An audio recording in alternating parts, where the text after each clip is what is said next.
안녕하세요, 블루바넷입니다. 제가 지난번 예상하지 못했는데 그 영문 이름, 한국 여권상의 영문 이름 띄었었을 때 불편한 점, 미국에서.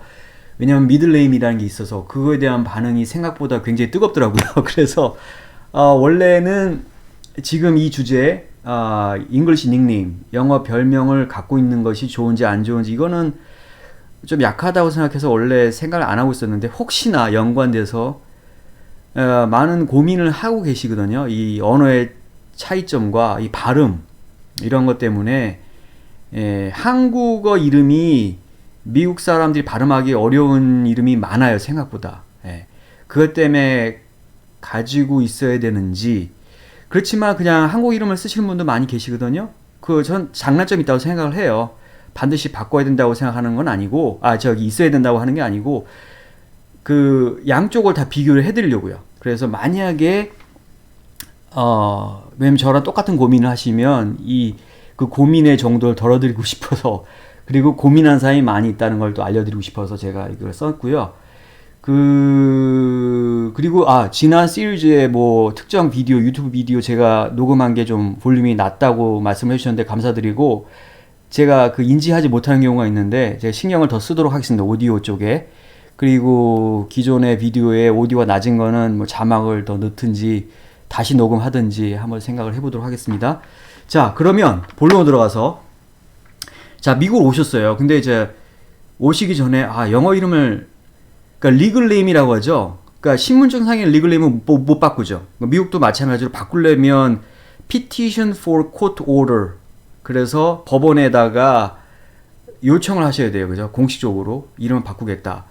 되게 번거롭고 힘들죠. 무조건 바꾸는 게 아니고 바꾸는 이유가 있어야 되는데, 근데 미국에서는 공식적으로 바꾸기 쉬운 두 가지 케이스가 미국 시민권을 딸 때, 그 가장 쉽다기보다는 가장 프로세스가 쉽죠. 그 다음에 결혼하면서, 그죠? 결혼하면서 이름을 변경하는 경우, 두 가지 경우가 가장 권장할 만한, 크게 어려움이 없는.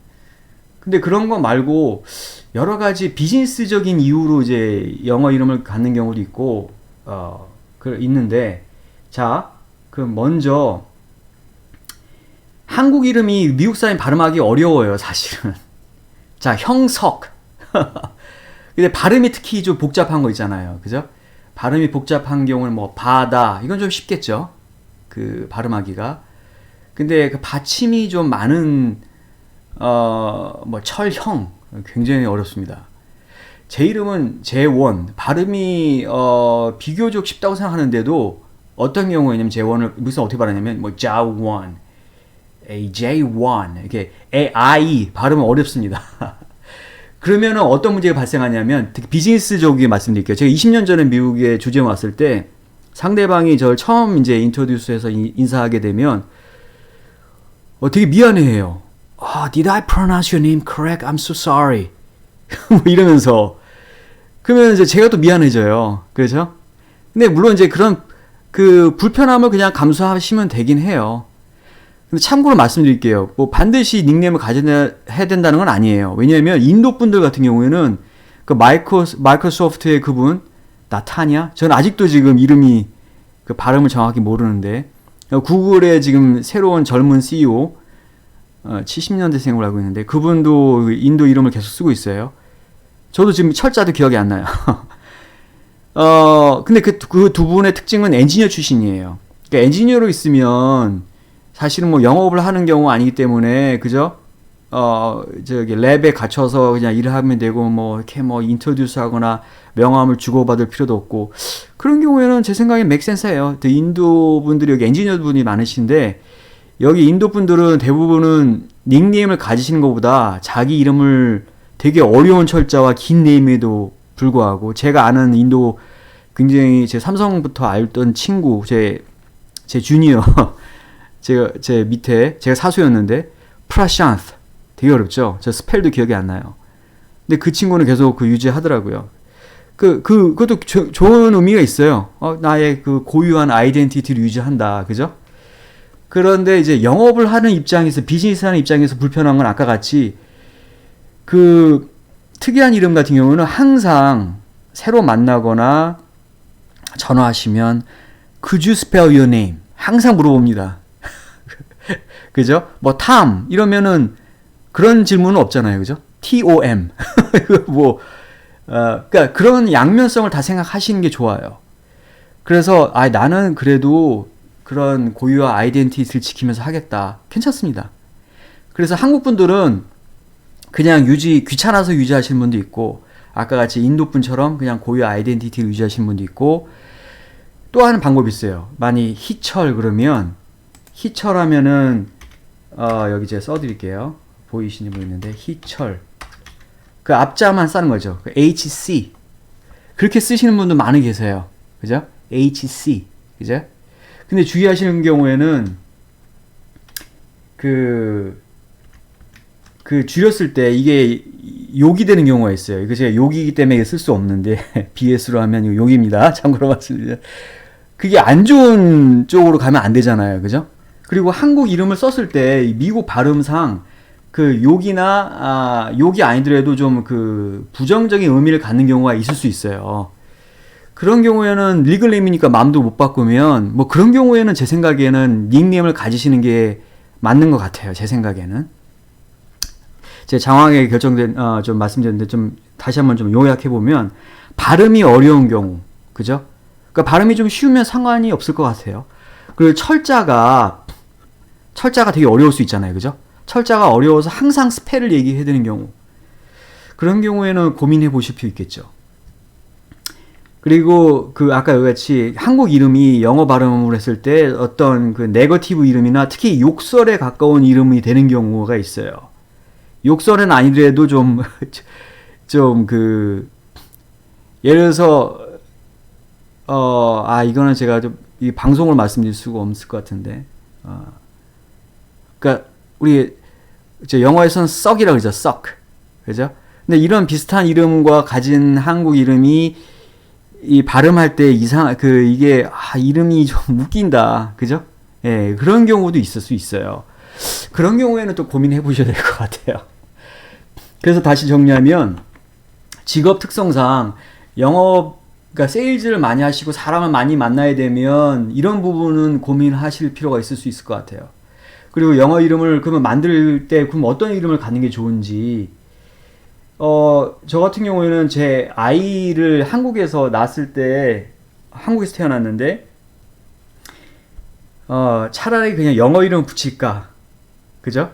뭐 나탈리 그럼 한국에서 오히려 놀림 받을 수 있는데, 예를 들어서 그래서 그 묘안을 내시는 분도 있어요. 제가 아시는 분은 예를 들어서 한국 이름에 이렇게 해가지고 한국 이름도 쉽고, 그죠?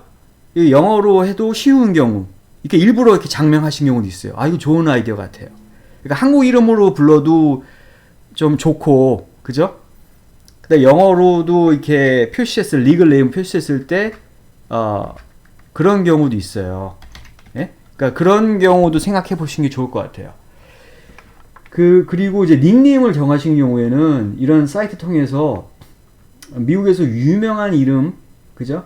여기에서, 고르시는 경우도 있고, 여기 보시면 이 사이트 좋은 게, 파퓰러한 이름이고, 랭킹까지 나와 있어요. 그죠? 듣기 좋고, 그리고 그 이름의 유래도 한번 검색해 보시는 것도 좋을 것 같아요. 제 생각인데, 그래서 나름대로 의미를 찾는 거죠.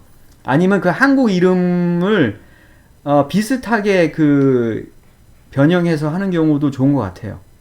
연관성이 있으니까, 그죠? 아니면은 그 한국 이름에서 한 글자만 따서 이렇게 하시는 경우도 많이 계시고요. 그것도 뭐 나쁘지 않은 것 같아요. 그래서 제가 정리하면 영어 이름이 있는 게 좋은가? 예, 그거는 상황에 따라 다른 것 같아요. 지금 한국 이름이 어떤 이름을 쓰고 계신지, 그리고 미국에서 어떤 직업이나 아까 같이 대인관계를 하시는지, 그런 계획, 그리고 닉네임을 하실 때 미국 친구가 계시면 한번 물어보세요. 내가 이 닉네임을 쓰려고 하는데, 저도 실제로 20년 전에 그렇게 했거든요. 다행히도 그 미국 친구가, 와이프가 이제 영어 교사여서, 미국 학교 교사여서, 그 이름 괜찮은 것 같다. 응? 괜찮은 것 같다. 근데 또 하나 말씀드릴 거는 너무 파퓰러한 이름을 쓰면 또 안 좋은 점은 예를 들어서 저희 아이 이름 같은 경우에 만약 한 반에 같은 이름을 쓰는 학생이 뭐 2명까지도 괜찮은데 그죠? 3명이면 좀 불편할 수는 있어요. 예를 들어서 탐 같은 경우 그럼 탐 last name 이니셜까지 써야 되죠. 그죠? 그래서 유니크한 네임을 쓰면 그런 그 동명이인이 많지 않아서 좋은 점이 있는데 한국에서도 그렇잖아요. 그죠? 그런 장점이 있는 반면에 그 파퓰러한 이름은 기억하기 쉽고 그죠? 철자 물어보는 가능성은 없는데 동명이인이 생길 수 있다. 그런 또 단점이 생길 수 있어요. 근데 너무 유니크한 이름을 쓰면 그 철자를 물어볼 가능성이 매우 많다. 그죠? 그러니까 그런 양면성이 있어요. 그래서 제 경험적으로 말씀드리면 그 적당히 파퓰러한 네임을 쓰는 게 좋고 아니면 근데 발음하기 좋은 이름 쓰는 건 참 좋은 것 같아요. 제 생각에는 그건 항상 그 경험적으로 말씀드리는 건데 예. 너무 장황하게 말씀드렸는데 하여튼 근데 이거는 적극적으로 제 댓글을 받고 싶어요. 궁금하신 게 많을 것 같은데 제가 이 지금까지 설명드린 내용 가지고 질문해 주시면 제 경험담을 말씀을 더 드릴게요. 자, 그러면 이 정도로 제가 마무리하고요. 많은 댓글이 있을 경우에는 제가 2탄으로 또 추가로 말씀을 드리도록 하겠습니다. 예, 감사합니다.